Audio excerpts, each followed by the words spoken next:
मेरी माँ के मरने के बाद घर की सारी जिम्मेदारी मुझ पर आ गई थी, क्योंकि मैं उनकी एक ही बेटी थी। 12 साल की उम्र में मुझे अपने घर का सारा काम करना पड़ता था। अपने बूढ़े पिता की सेवा कर करके मैं थक चुकी थी। मेरा बाप एक बूढ़ा आदमी था, जबकि मेरी माँ जवान और खूबसूरत थी। एक बूढ़े आदमी से शादी करने के बाद भी मेरी माँ ने पिता के दिलो जान से सेवा की थी। उन्होंने कभी मेरे पिता को ये एहसास नहीं दिलाया था कि आप बूढ़े हैं और मैं जवान हूँ। मैं 12 साल की उम्र तक अपनी माँ को कभी भी उनसे शिकायत करते हुए नहीं सुना था कि मेरी शादी एक बूढ़े इंसान से क्यों करवा दी गई है। मुझे तो ये मालूम नहीं था कि माँ की शादी किस मजबूरी की वजह से एक बूढ़े इंसान से कराई गई, क्योंकि उस वक्त मैं बहुत छोटी थी जब मेरी माँ इस दुनिया से चल बसी। और फिर पिता की सारी जिम्मेदारी मुझ पर आ गई, क्योंकि माँ के होते हुए मैंने कभी भी घर का कोई काम नहीं किया था।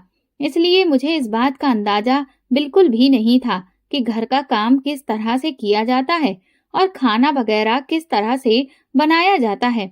मुझे जिस तरह से हो पाता था मैं कर लेती थी, पर मेरे पिता को मेरा बनाया हुआ खाना बिल्कुल भी पसंद नहीं आता था। खाना खाते वक्त वो अक्सर मुझे डांटा करते थे कि किस तरह का खाना बनाया है। कभी रोटी जली हुई होती तो कभी सब्जी में नमक या मिर्च कम या ज्यादा हो जाता। मुझे बिल्कुल भी अंदाजा नहीं होता था कि किस चीज में कौन सी चीज कितनी डालनी चाहिए। इसीलिए हर रोज ही मुझे अपने पिता से डांट सुनने को मिल जाती थी। क्योंकि मेरी उस वक्त पढ़ाई की उम्र थी, तो मैं दरवाजे पर खड़ी मोहल्ले के सारे बच्चों को उम्मीद भरी नजरों से देखा करती थी कि काश मैं भी कभी स्कूल जा पाती और मैं भी पढ़ पाती, क्योंकि मुझे पढ़ाई का बहुत ज्यादा शौक था। पर इतनी छोटी सी उम्र में मुझ पर घर की इतनी जिम्मेदारियां आ गई थीं कि मुझे स्कूल जाने का वक्त बिल्कुल भी नहीं मिल पाता था। जब मैं दरवाजे पर खड़ी स्कूल जाते हुए बच्चों को देखती रहती थी, तो मेरे पिता कभी कभार मुझे देख लेते तो बहुत ज्यादा डांटते थे कि दरवाजे पर खड़ी तमाशा ही देखती रहती हो, इसीलिए तो तुम्हारा घर के कामों में दिल ही नहीं लगता और ना ही तुम कुछ सीख पाती हो। पिता को जब मेरा कोई भी काम पसंद नहीं आया, तो मेरे पिता ने एक बार फिर से शादी करने का फैसला किया। क्योंकि मेरे पिता काफी बूढ़े थे, उनको बहुत ही ज्यादा सेवा की जरूरत थी, जो मुझसे अब नहीं हो पाती थी। मेरे पिता का ये फैसला सुनने के बाद मैंने सुकून की सांस ली कि चलो, अब मेरे पिता की जिम्मेदारियां तो उनकी नई बीवी उठा लेगी। कुछ ना कुछ काम का बोझ तो मुझ पर से उतर जाएगा। पर ये मेरी बहुत बड़ी गलतफहमी थी। मेरे पिता ने एक तलाकशुदा औरत से शादी कर ली थी। इससे पहले से ही उसके 2 बेटे थे, जो वो अपने साथ ही घर में लेकर आई थी। वो औरत काफी चालाक और तेज तर्रार मिजाज रखने वाली थी।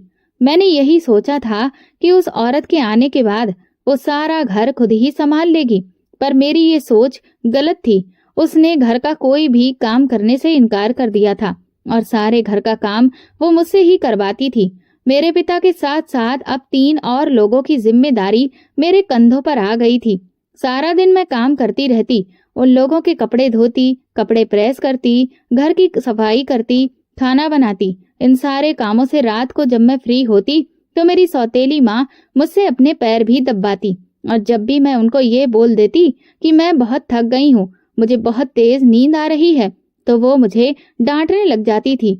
उन सब लोगों की सेवा कर करके 4 साल गुजर गए थे और फिर मैं 16 साल की हो गई। इन 4 सालों में मेरी सौतेली माँ ने एक भी दिन मुझसे प्यार से बात नहीं की थी और ना ही मेरे पिता ने मुझे कभी भी प्यार भरी नजर से देखा था, क्योंकि वो अपनी जवान बीवी को पाकर बहुत ही ज्यादा खुश थे। उनको अपनी बीवी के अलावा और कुछ भी दिखाई नहीं देता था। वो अपनी बीवी का दिल खुश करने के लिए कभी कभार उसके दोनों बेटों को घुमाने फिराने भी ले जाते थे और उनके लिए ही खाने पीने की चीजें भी खरीद कर लाते थे, क्योंकि वो किसी भी हाल में अपनी बीवी को नाराज नहीं करना चाहते थे। वो ज्यादा से ज्यादा ये कोशिश करते थे कि उनकी बीवी का दिल खुश रहे।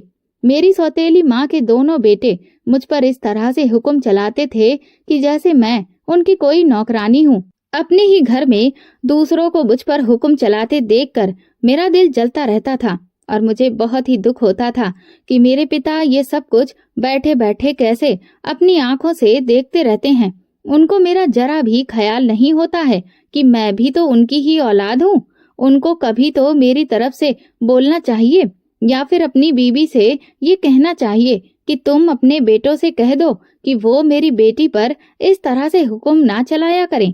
ये मेरी बेटी है, इस घर की कोई नौकरानी नहीं है जो उनके आगे इस तरह हर वक्त गुलामों की तरह उनका हुक्म बजाती फिरे।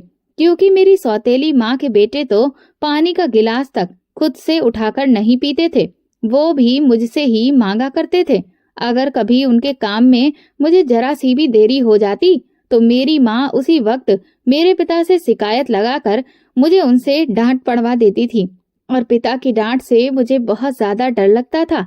12 साल की उम्र में ही मैंने किचन संभाल लिया था और 16 साल की उम्र तक मैं हर चीज बनाना सीख चुकी थी। मुझे बहुत ही अच्छे अच्छे खाने के पकवान बनाने आते थे और नेचुरली मेरे हाथ का जायका भी बहुत ही लजीज था। अगर मैं कोई चीज सादा तरीके से भी बना लेती तो फिर भी वो बहुत ही मजेदार किस्म की बनती थी। एक दिन मेरी सौतेली माँ की एक दूर की सहेली उनसे मिलने के लिए आई थी, जिसके लिए मेरी सौतेली माँ ने मुझे खास तौर पर अच्छा खाना बनाने के लिए बोला था। मैंने उनके कहने पर हर वो चीज बनाई थी जो भी उन्होंने मुझे बोली थी।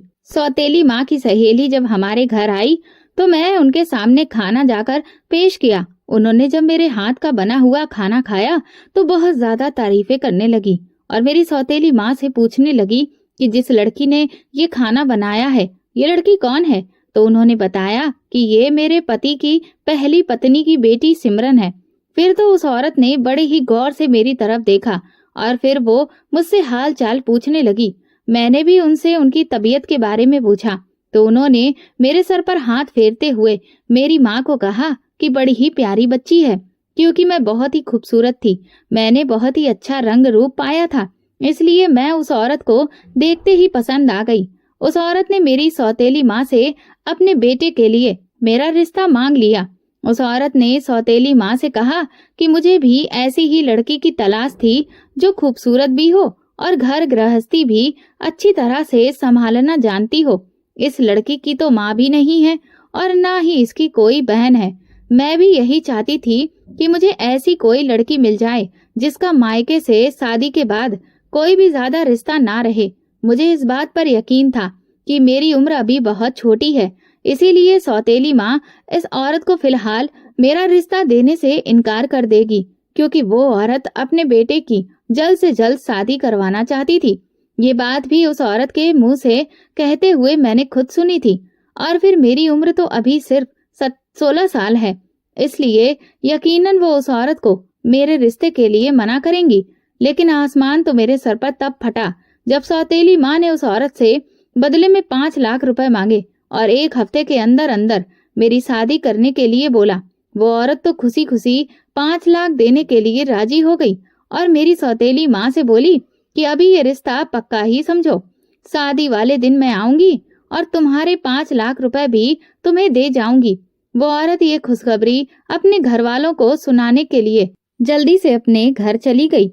उस औरत के जाते ही मैंने सौतेली माँ को साफ साफ इनकार कर दिया कि मैं अभी ये शादी नहीं कर सकती। आप होती कौन है मेरी जिंदगी का फैसला करने वाली? तो उन्होंने मुझे थप्पड़ मारते हुए कहा कि कितनी बेशरम लड़की हो तुम, इस तरह से शादी से इनकार कर रही हो। अगर यहाँ शादी नहीं करनी तो जरूर इसका मतलब ये है कि तुम्हारा किसी के साथ चक्कर चल रहा होगा, इसीलिए तो मना कर रही हो। बताओ कौन है वो लड़का जिससे तुम शादी करना चाहती हो? मैंने अपनी मरी हुई माँ की कसम खाते हुए कहा कि मेरा किसी के साथ चक्कर नहीं है। आप मेरी उम्र तो देखिए, फिर मुझे ये बात करिए। इस पर सौतेली माँ बोली, तो फिर जहाँ मैं कह रही हूँ वहीं पर चुपचाप शादी कर लो और कोई भी जरूरत नहीं है अपने बाप से इस बारे में बात करने की। उन्होंने पहले ही मुझे अपने पिता को इस बारे में बात करने से रोक दिया, पर मैं तो अपने पिता से इस बारे में बात करना ही नहीं चाहती थी, क्योंकि मुझे पता था कि मेरे पिता मेरी बात कभी भी नहीं मानेंगे। वो सौतेली माँ की बात मानेंगे। पहले कौन सा वो कभी मेरे हक में बोले थे जो अब मैं उनसे शिकायत करती। मेरी शादी होने से 4 दिन पहले सौतेली माँ ने सारे घर के कपड़े मुझसे धुलवा लिए थे। काम तो मैं पहले भी करती थी, पर इस बार सौतेली माँ ने संदूकों में रखे हुए सारे चादर, रजाइयों के कवर, हर चीज मुझसे धुलवाई, क्योंकि मैं हमेशा के लिए जाने वाली थी और अब ये सारे काम सौतेली माँ को ही करने थे। जैसे जैसे मेरी शादी का दिन करीब आता जा रहा था, मैं बहुत ज्यादा डर रही थी, क्योंकि मुझे शादी के बारे में कुछ भी मालूम नहीं था। मैं तो अपने घर से कभी बाहर तक नहीं गई थी। मुझे बाहर की दुनिया के माहौल का भी कुछ पता नहीं था। मैंने कभी अपने रिश्तेदार नहीं देखे थे और पराये लोगों में जिंदगी गुजारना तो मेरे लिए और भी मुश्किल होगा। ये सोच सोच कर मैं बहुत ज्यादा डर रही थी कि आखिर वो फिर शादी वाला दिन भी आ गया, जब सौतेली माँ मेरे पास लाल रंग का लहंगा लेकर आई और मुझे तैयार करने लगी। तैयार करने के बाद वो मुझे बाहर हॉल में लेकर, जहाँ पर पहले से ही कुछ लोग मौजूद थे, वहां पहुंची। मेरी शादी में सिर्फ कुछ लोग ही आए हुए थे, जो कि शायद उन लोगों के करीब के ही रिश्तेदार थे। बहुत ही सादगी के साथ मेरी शादी हो गई और मैं विदा होकर अपने ससुराल चली गई।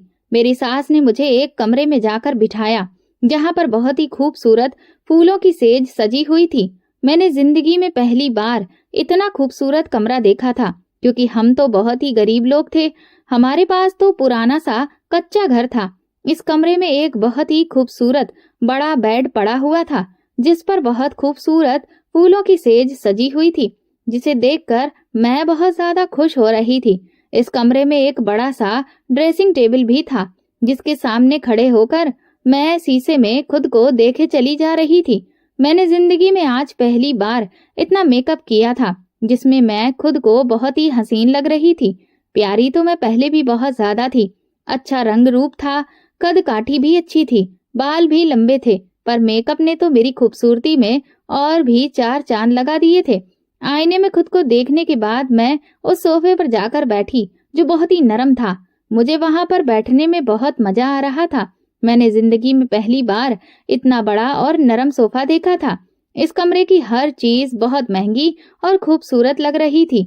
मुझे ये सब कुछ देखने से ही अंदाजा हो रहा था कि जहाँ पर मैं शादी करके आई हूँ, ये लोग काफी अमीर लग रहे हैं। मैं दिल ही दिल में सोच रही थी कि शायद भगवान ने मेरी किस्मत में अब दुख लिखने बंद कर दिए हैं और अब खुशियां ही खुशियां आने वाली हैं।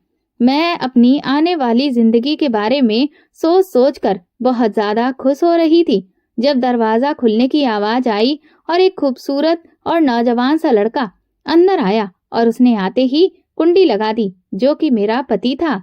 वो आकर मेरे पास बेड पर बैठ गया। उसने मुझे प्यार से मुस्कुराकर देखा। मैं भी उसे देखकर मुस्कुरा दी। फिर उसने मुझे देखकर मेरी खूबसूरती की तारीफ करना शुरू कर दिया, जो मुझे बहुत ही अच्छी लग रही थी। जिंदगी में पहली बार मेरी किसी ने तारीफ की थी, वरना मायके में तो सिर्फ मैंने डांट ही सुनी थी। उसने अपनी जेब से एक डिब्बी निकालकर उसमें से एक सोने की अंगूठी निकालकर मेरे हाथ में पहनाई और मुझे कहने लगा कि ये आपकी मुंह दिखाई का तोहफा है। जिंदगी में पहली बार मुझे किसी ने तोहफा दिया था, जिसे देखकर मैं बहुत खुश हो रही थी। इस अजनबी से इंसान में इतना अपनापन और प्यार था कि मुझे कभी जिंदगी में अपने खून के रिश्तों से भी इतना प्यार नहीं मिला था। उसके बात करने का अंदाज, उसका इतना मीठा लहजा मेरा दिल जीत चुका था। जिस शादी से मैं कुछ दिनों पहले नाखुश थी, अब इस शादी से मैं बहुत ही ज्यादा खुश होने लगी थी। प्यार भरी बातों में किस तरह से सारी रात गुजर गई पता ही नहीं चला। जब अगली सुबह को मेरे पति ने एक गुलाब का फूल मेरे गाल पर रखते हुए मुझे जगाया तो मेरी आंखें खुली। आज जिंदगी में पहली बार मैं इतनी देर से उठी थी, क्योंकि अपने घर में तो मुझे सुबह 4 बजे ही उठने की आदत थी। आज मैं पता नहीं कैसे इतनी देर तक सोई रही हूँ। तो मेरे पति ने मुझसे कहा कि मेरा तो अभी आपको जगाने का दिल नहीं कर रहा था, क्योंकि आप बहुत ही प्यारी नींद में सोई हुई थी, पर मजबूरी थी।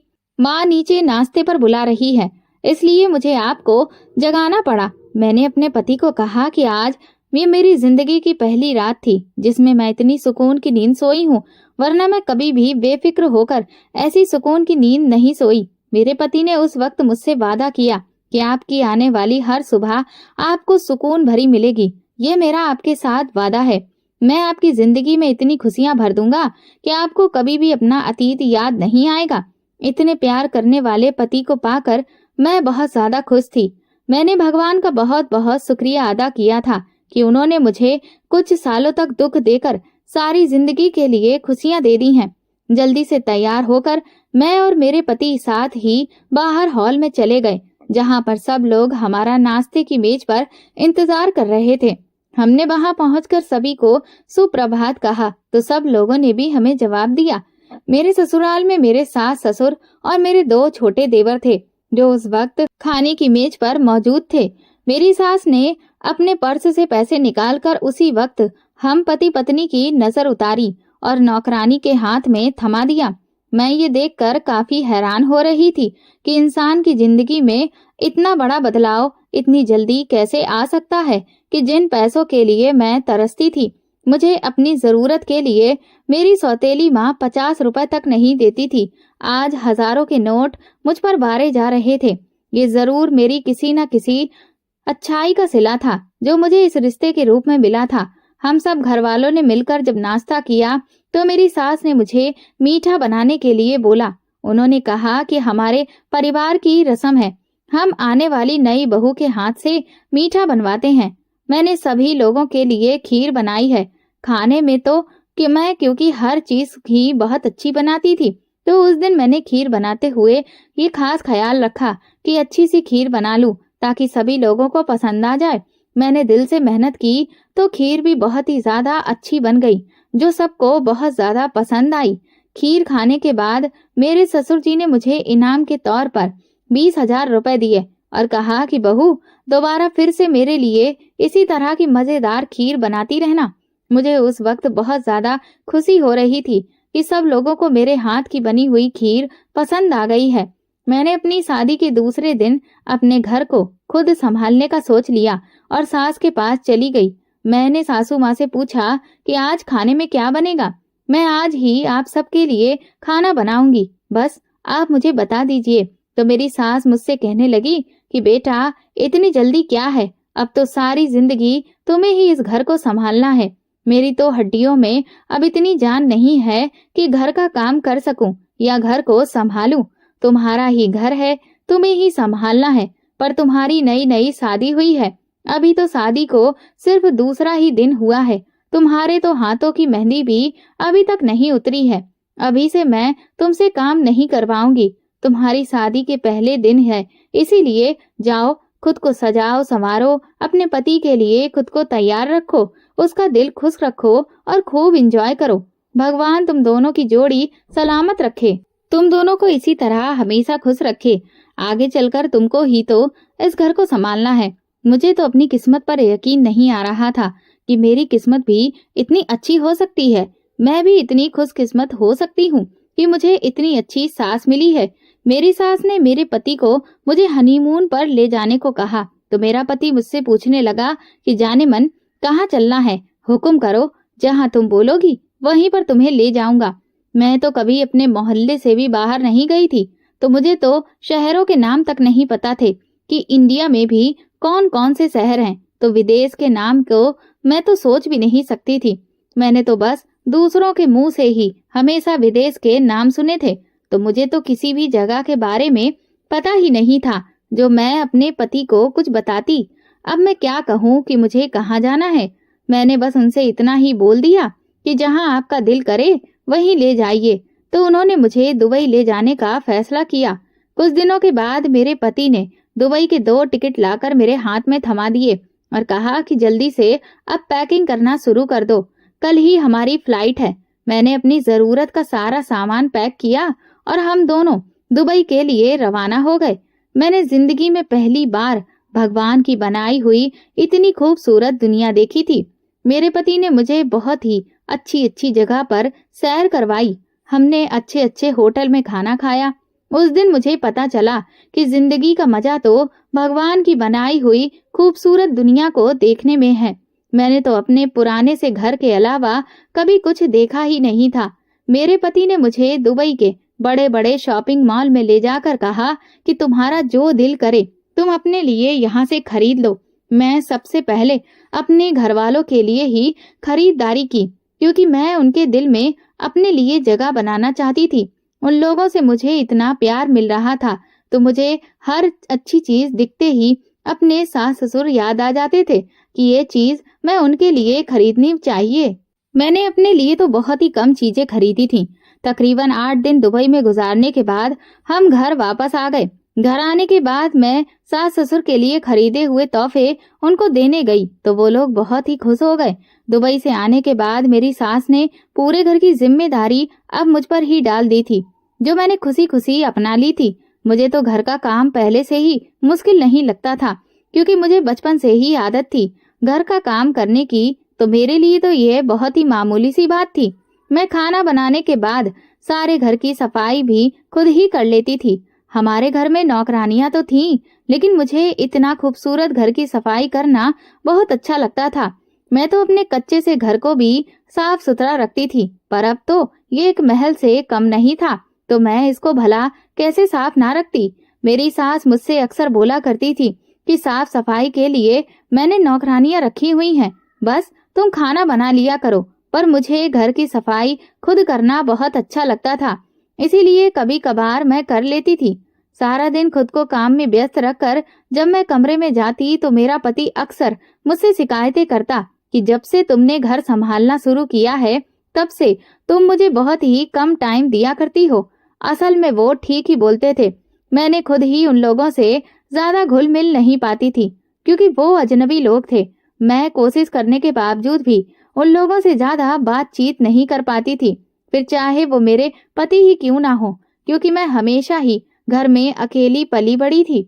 मेरी सौतेली माँ भी मेरी शादी से 4 साल पहले ही आई थी।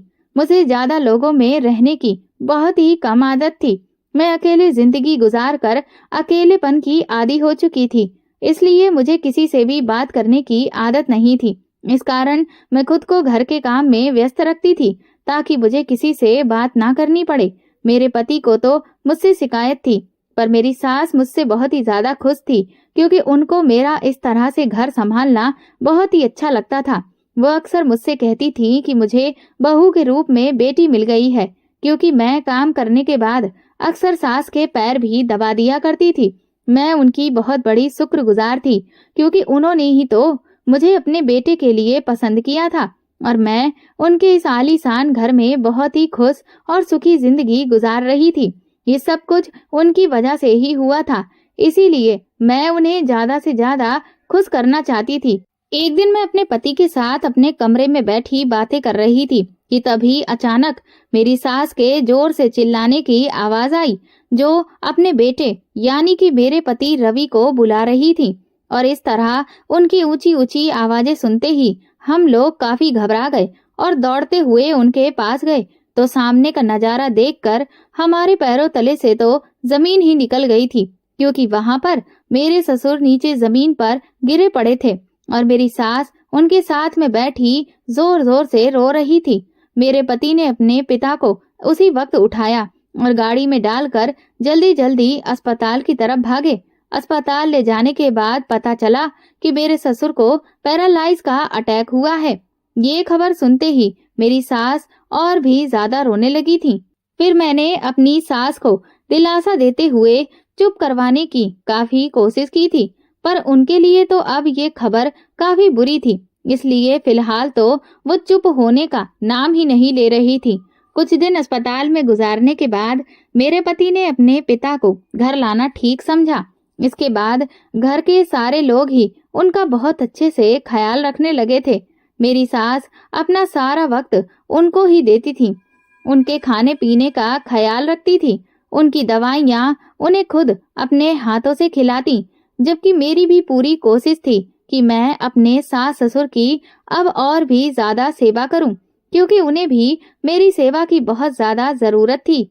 मेरे ससुर का हाल चाल लेने के लिए उनके काफी सारे रिश्तेदार आए थे, जिनको अभी मेरी शादी के बारे में भी नहीं पता था। एक दिन आए हुए मेहमानों के लिए चाय लेकर जब मैं सास ससुर के कमरे में गई, तो वहां पर एक बहुत ही बूढ़ी औरत बैठी थी, जो मेरी सास को कह रही थी कि तुमने हमें तो शादी के बारे में बताया ही नहीं, क्योंकि तुम तो हमें अपना दुश्मन समझती हो, पर अब जिसे तुम ब्याह कर अपने घर में ले आई हो, वो भी तो तुम्हारे लिए मनुष्य साबित हुई है। आते ही उसकी मनुष्यत पूरे घर में छा गई है और तुम्हारे पति को पैरालाइज का अटैक हो गया है। मेरी सास ने उस वक्त उस औरत को ये कहकर चुप करवा दिया कि जिसकी किस्मत में जो लिखा होता है उसके साथ वही होता है। किसी के आने या जाने से कुछ भी नहीं होता। हम अपनी किस्मत का किसी और को कसूरवार क्यों ठहराएं? मेरी सास ने उस औरत को बोला कि मेरी बहू तो बहुत ही गुणवान लड़की है। उसने आते ही पूरे घर को बहुत अच्छी तरीके से संभाल लिया है। मुझे तो अब अपनी बेटी की कमी भी महसूस नहीं होती। ये बहू नहीं, मेरी बेटी है। मैं उसके लिए एक भी शब्द सुनना पसंद नहीं करूंगी। मुझे उस वक्त अपनी सास के रूप में माँ ही नजर आ रही थी, क्योंकि मैंने अपनी पूरी जिंदगी में ऐसी सास नहीं देखी थी जो अपनी बहू की तरफ से तारीफें करे और उसकी तरफ से बोले भी। मुझे तो ऐसा लगता था कि ये सास नहीं बल्कि मेरी माँ है। उस दिन के बाद तो मुझे अपनी सास और भी ज्यादा प्यारी लगने लगी थी।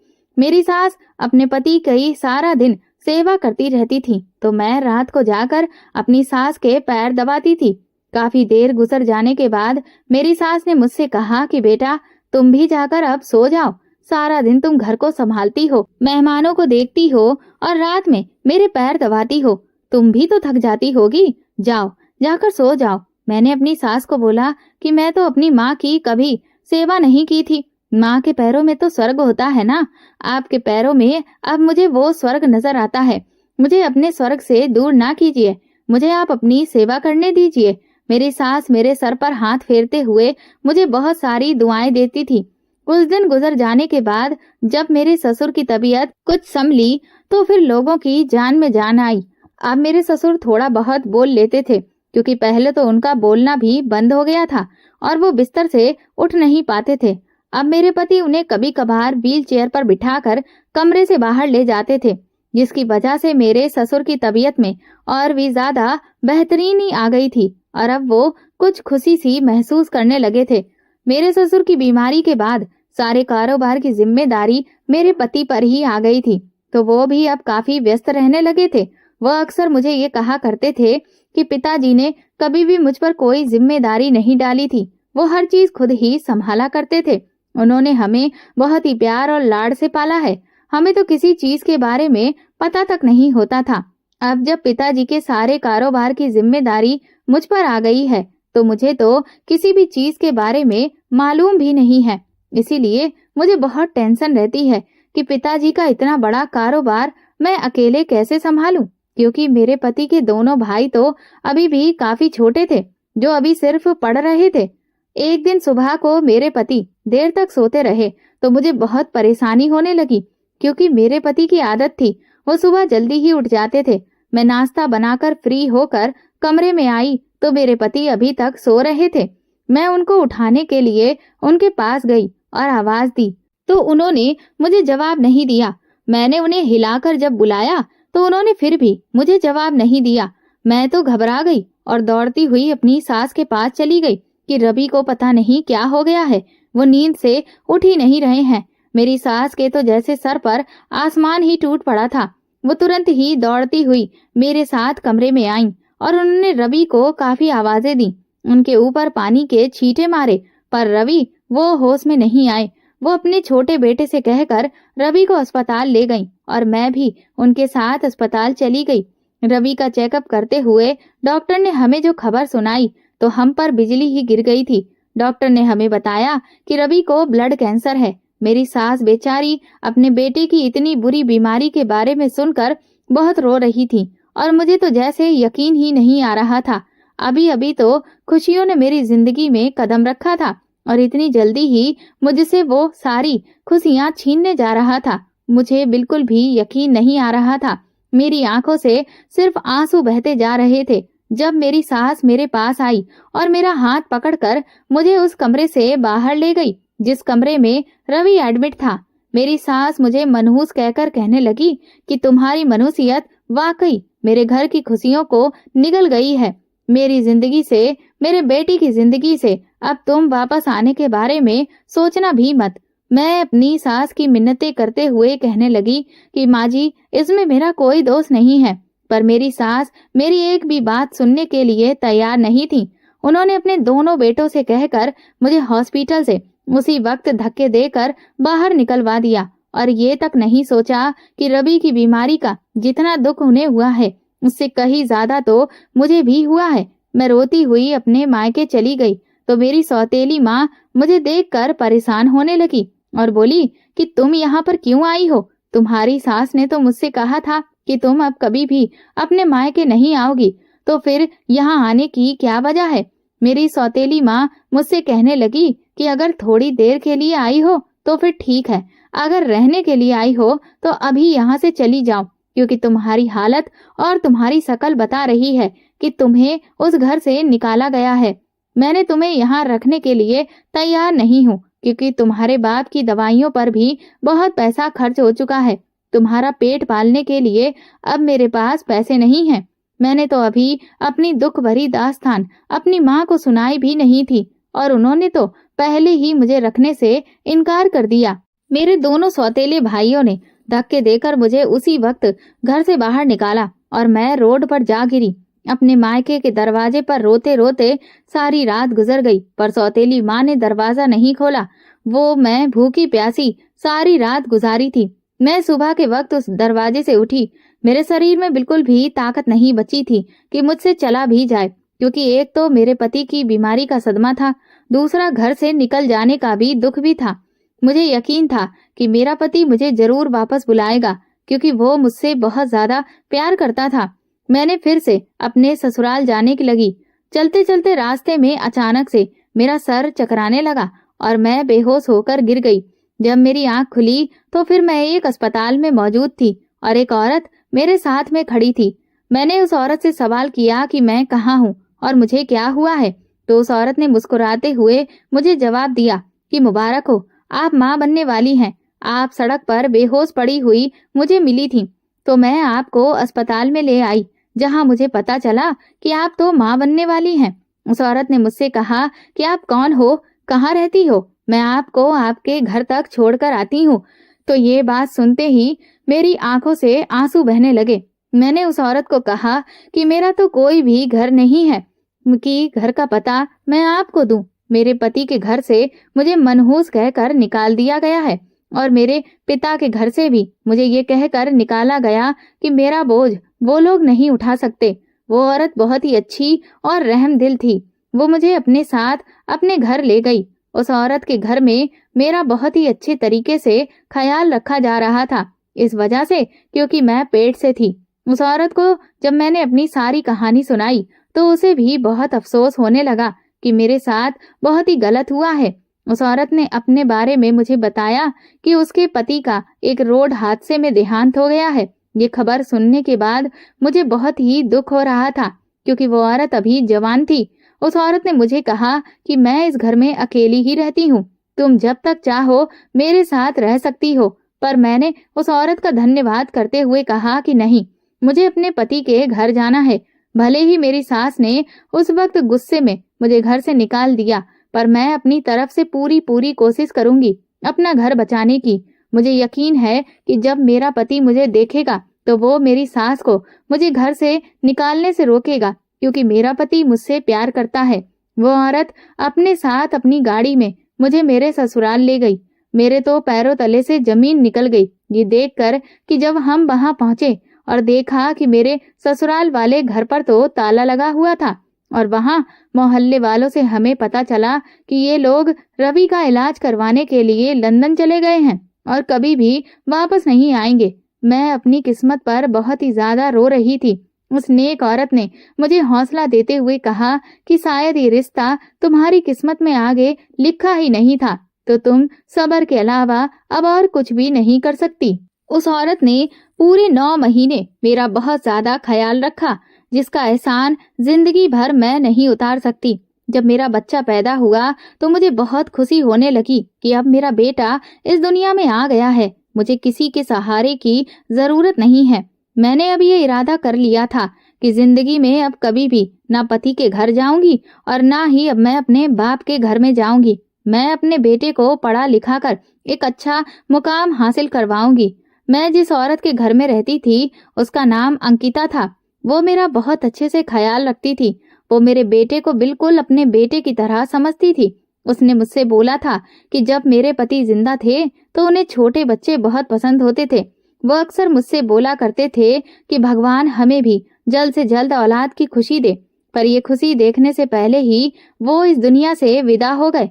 मुझे बहुत अफसोस होता है कि काश वो इतना वक्त तो इस दुनिया में रहते ही कि मैं उन्हें एक बच्चा देने की खुशी दे पाती, क्योंकि वो औरत बहुत ही खूबसूरत और नौजवान थी। तो मैंने उसको फिर से शादी करने की सलाह दी, तो उसने मेरा बेटा गोद में उठाते हुए कहा कि अब यही मेरा सहारा बनेगा, अब मैं कभी भी शादी नहीं करूंगी, हम दोनों मिलकर इस बच्चे को पालेंगे, हम दोनों ही इसकी माएँ हैं। अंकिता के एहसान मुझ पर दिन ब दिन बढ़ते ही जा रहे थे। जिंदगी के 10 साल गुजर गए थे। अंकिता क्योंकि एक प्राइवेट स्कूल में टीचिंग करती थी, तो उसने अनुज यानी मेरे बेटे को अपने ही स्कूल में एडमिशन दिलवा दिया था। वो एक बहुत ही महंगा स्कूल था। मैं तो कभी भी उस स्कूल की फीस भी अदा नहीं कर पाती, मगर अंकिता न होती तो। अंकिता मेरे बेटे की टीचर भी बन गई थी। एक दिन मैं पूजा कर रही थी, तो अंकिता मेरे पास आकर नीचे जमीन पर ही बैठ गई और मुझसे कहने लगी कि प्रार्थना में तुम क्या मांग रही हो। मैंने कहा कि तुम्हारी खुशियाँ। तो वो मुझसे कहने लगी कि तुम्हारी प्रार्थना भगवान ने सुन ली है। मैंने मुस्कुराकर उसकी तरफ देखा और उससे पूछा कि क्या मतलब। तो वो कहने लगी कि मुझे एक बहुत अच्छा लड़का मिल गया है जो मुझसे शादी करना चाहता है। उसने मुझे प्रपोज किया है और मुझे यकीन है कि ये सब कुछ तुम्हारी ही प्रार्थनाओं का नतीजा है। अंकिता ने मुझे बताया कि जिस लड़के ने उसे शादी का प्रपोजल भेजा है वो एक बहुत अमीर और अमीर होने के साथ साथ शरीफ इंसान भी है। पर अंकिता ने मुझे ये भी बताया कि वो लड़का पहले भी शादीशुदा था और उसकी पत्नी अब उसके साथ में नहीं रहती है। मैंने अंकिता से कहा कि ये तो कोई भी बड़ी बात नहीं है, तुम भी तो पहले शादीशुदा थी। इस बात से अगर उसे कोई ऐतराज नहीं है तो फिर तुम्हें भी उसके शादीशुदा होने से ऐतराज नहीं होना चाहिए। मुश्किल तो तब होती जब उसकी पत्नी उसके साथ रहती होती। अंकिता ने उस लड़के से मिलकर शादी की तारीख पक्की कर दी थी और अगले हफ्ते शादी थी। मुझे अंकिता की शादी की बहुत ज्यादा खुशी थी। अंकिता ने ही तो अपने एहसानों से उस वक्त मुझे खरीद ही लिया जब शादी से एक दिन पहले उसने अपना घर मेरे बेटे के नाम पर लिख दिया। अगले दिन शादी थी। जब वो तैयार होकर दुल्हन बनी शादी हॉल में गाड़ी से उतर रही थी तो वो बहुत ही खूबसूरत लग रही थी। ऐसा लग रहा था कि कोई परी आसमान से उतरी है, क्योंकि वो पहले ही बहुत खूबसूरत थी, अब तो और भी ज्यादा खूबसूरत लग रही थी। उसको ले जाकर मैंने स्टेज पर सोफे पर बिठा दिया। थोड़ी ही देर में अंकिता का दूल्हा भी आ गया। पंडित जी उसका इंतजार करने के बाद जब वो भी आ गए तो शादी का वक्त हो गया। अंकिता ने मुझे स्टेज पर बुलाया ताकि जयमाला के वक्त मैं उसके साथ ही रहूं। मैं जैसे ही स्टेज पर पहुंची तो अंकिता के दूल्हे को देखकर मेरी जान ही निकल गई, क्योंकि वो तो मेरा पति रवि था। रवि मुझे देखकर अपने सोफे से उठकर खड़ा हो गया और मेरी तरफ देखने लगा। हम दोनों को इस तरह हैरान होता देखकर अंकिता ने रवि से सवाल किया, क्या तुम दोनों एक दूसरे को जानते हो? तो मैंने फौरन ही जवाब देते हुए अंकिता से कहा कि नहीं, हम एक दूसरे को नहीं जानते, और मैं उसी वक्त उन्हें जयमाला डालने को बोला। मुझे अंकिता से झूठ बोलना पड़ा क्योंकि मैं उसके एहसानों तले दबी हुई थी। रवि भी अब अपनी जिंदगी एक बार फिर से शुरू करने जा रहा था, इसीलिए मैं उन दोनों के बीच में आना नहीं चाहती थी। शादी के बाद अंकिता विदा होकर अपने पति के साथ ससुराल चली गई और मैं अंकिता के घर में अकेली अपनी किस्मत पर रो रही थी। अंकिता शादी के एक हफ्ते के बाद मुझसे मिलने के लिए आई। मैं किचन में उन लोगों के लिए खाना बना रही थी और अंकिता अपने रूम में चली गई। तब किचन में रवि मेरे पास आया और उसने मुझे बताया कि उसने मुझे बहुत ढूंढने की कोशिश की पर मैं उसे कहीं ना मिली।